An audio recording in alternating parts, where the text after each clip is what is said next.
And what does special needs planning mean? I mean, when someone hears that term for the first time, how would you best describe that for someone who, again, has never heard that term or just wants to start exploring this area? Great question. So I think what happens nowadays is people hear all these general terms, right? You hear about financial planning, right? And what does that really mean?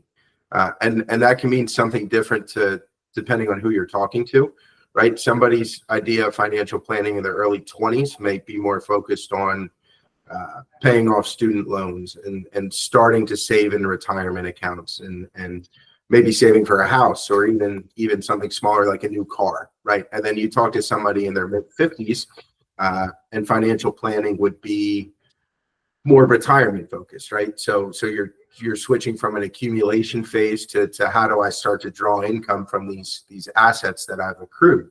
And special needs planning is no different. So there is a financial aspect to it, but it goes much more in depth than traditional financial planning. There's a lot more complexities and different snags that families run into. But it still is on a spectrum, for lack of a better word. When a family has a child who's diagnosed with a disability, it could be a profound disability. It could be something that, the hopes of the family are when this child grows up and turns 18 and gets the support and services that they need, that they can go out, get a career, and live independent life. And some disabilities, that's just not the case, right? So there's going to be lifetime care needs for this individual, throughout their adulthood. So when a family comes to me and they talk about special needs planning,